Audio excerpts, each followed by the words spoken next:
नमस्कार, स्वागत आहे तुमचं सपरित सरिता चॅनल मध्ये। कैरीचं सीजन आलं म्हणजे कैरीचे वेगवेगळे प्रकार तर झालेच पाहिजे। त्यातलाच एक प्रकार आपण आज बनवणार आहे कैरीचं सरबत। ते मी तुम्हाला दाखवते कसं बनवायचं ते।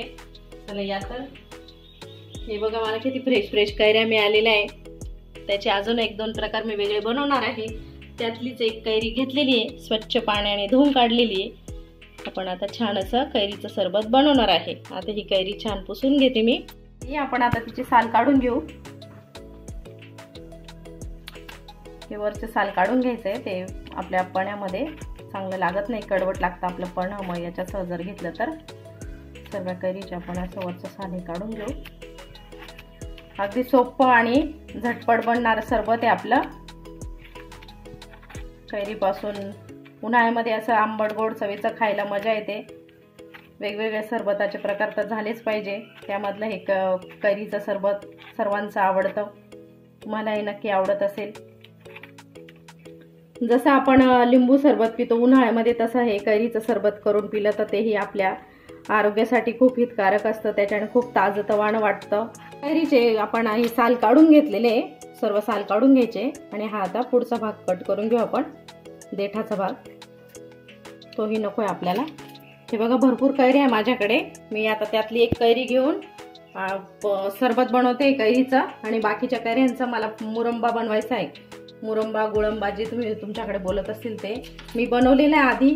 त्याची रेसिपी टाकलेली आपल्या चॅनलला, तो माझा संपला आहे। मुलांनी मस्त फस्त केलेला आहे तो। आता मी परत बनवणार आहे।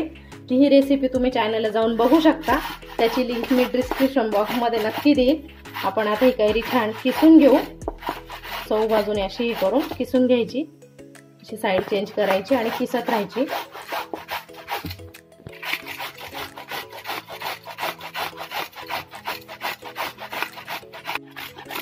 सर्व कैरी अशी किसून घ्यायची आपल्याला चौ बाजूने। हे बघा, आता फक्त कोय राहिलेली मध्ये सर्व किसून घेतलेली। हे बघा, एवढा आपल्याला त्याचा गर मिळालेला आहे। तो आता मोजून घेते। तो जेवढा गर आहे आपल्याला तेवढी साखर घ्यायची आहे। साखर कमी जास्त करू शकता तुम्ही, तुमची कैरी कितपत गोड आंबट आहे त्यानुसार। कैरी आपण आता एक वाटीमध्ये काढून घेऊ, किती भरते आपण बघू, त्यानुसार आपल्याला साखर घ्यायची आहे। साखर गुळ तुम्हाला हवं तर तुम्ही गुळही घेऊ शकता। हे बघा, एवढी आपली कैरीचा किस आलेला आहे। आपण तेवढीच आता साखर घेऊ। आता हे मोठ्या भांड्यामध्ये घेते मी। कैरी किसून आपली अशी वाटीभर झालेली, तेवढीच आपल्याला साखर घ्यायची आहे। आणि अगदी अर्धा चमचा वेलची पूड घ्यायची आहे, आणि त्याही पेक्षा कमी मीठ घ्यायचंय बारीक। किसलेली कैरी आपण आता अशा मोठ्या भांड्यामध्ये काढून घेऊ। त्यावर आता आपण जेवढी कैरी तेवढीच साखर घ्यायची आपल्याला, थोडी साखर टाकून घेऊ। हे मीठ घेतलेले आपण तेही टाकू, आणि वेलचीची पूड घेतलेली तीही त्यावर टाकून घेऊ। हे चांगलं मिक्स करायचं। साखर बरोबर त्या कैरीच्या याच्यामध्ये विरघळेल बरोबर। त्यावर आपण आता अर्धासा ग्लास पाणी टाकू। आधी थोडंसं कमीच पाणी टाकते, मग नंतर आपल्याला ज्या वेळेला सरबत बनवायचं त्यावेळेला पाणी आपण वाढवून घेऊ। हे बघा, अर्धा ग्लास पाणी, थंडगार पाणी टाकते। आपल्याला थंडगार गारेगार असं कैरीचं पण बनवायचं आहे। उन्हाळ्यामध्ये उष्णतेचा खूप जास्त त्रास होतो, त्यावेळेला असे थंडगार पेय बनवून प्यायचे, शरीर आपलं थंड राहतं। असं मिक्स करून घेऊ आपली साखर त्यामध्ये। आता वितळून घेऊ आपण। साखरही वितळतीये, आणि आपल्या कैरीचे जे आपण किस करून घेतलेला आहे त्याचाही अर्क त्यामध्ये पाण्यामध्ये उतरतोय। आता थोडा वेळ आपण असंच मिक्स करून घेणार आहे।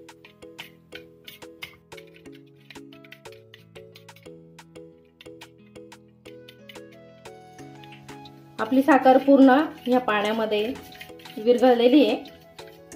आता आपण त्यामध्ये हवं तेवढं पाणी आपल्याला ऍड करायचं आहे। आता आपल्याला 3 ग्लास कैरीचं सरबत बनवायचं आहे।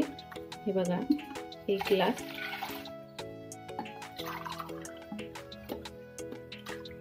अजून 1 ग्लास, आणि आपण आधी 1 ग्लास पाणी टाकलेलं आहे। असं 3 ग्लास आपलं कैरीचं सरबत तयार करायचं आपल्याला।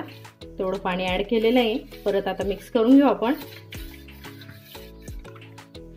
आता आपल्याला हे दुसऱ्या भांड्यामध्ये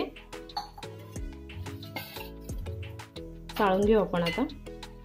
एक चाळणी घ्यायची, त्याच्याने चाळून घ्यायचं म्हणजे आपले ते कैरीचे जे एक्स्ट्राचे वरती आहे ना किस, तो त्या चाळणीमध्ये येऊन लागेल।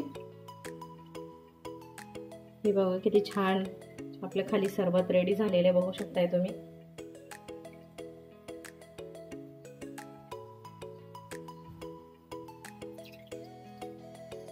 आता आपण हे कैरीचा किस आहे त्यातला आपला गर काढून घेऊ। तोही वाया जात नाही, त्यामध्ये तुम्ही पटीत असं पोळीवर खायला लोणच्या टाईप बनवू शकतो। आता ही साईडला ठेवून देऊ आपण। हे बघा आपलं ही चाळणी काढून घेऊ आता यातली। हे बघा या ठिकाणी आपलं कैरीचं सरबत रेडी झालेलं आहे। आपण असे आता 3 ग्लास घेतलेले आहे, त्यामध्ये आपण आता बर्फाचे खडे टाकून घेऊ।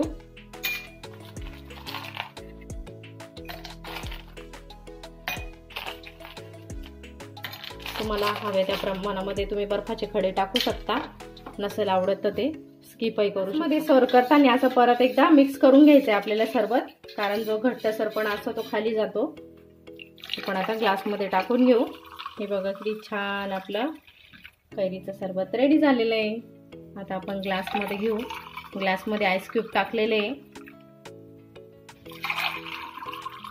उन्हाळ्यामध्ये गरम गरम वातावरणामध्ये असं थंड थंड प्यायला खूप छान, आपल्या पोटालाही आराम मिळतो। एका कैरीपासून 3 ग्लास आपले छान असे सरबत रेडी झालेले कैरीचे। त्यावर आता पुदिन्याच्या पानाचं डेकोर केलेले आहे। आता हे पिण्यासाठी रेडी झालेले आहे। बघू शकताय तुम्ही किती छान असं आपला कैरीचं सरबत रेडी झालेलं आहे। तुम्ही हे नक्की करून बघा, आणि तुम्हाला माझी कैरीची सरबत बनवायची पद्धत आवडली असेल तर लाईक, शेअर, कमेंट करायला विसरू नका। आणि आपल्या चॅनल कोणी नवीन असेल तर नक्की सबस्क्राईब करा। भेटूया अशा नवीन एका रेसिपीसह, तोपर्यंत बाय।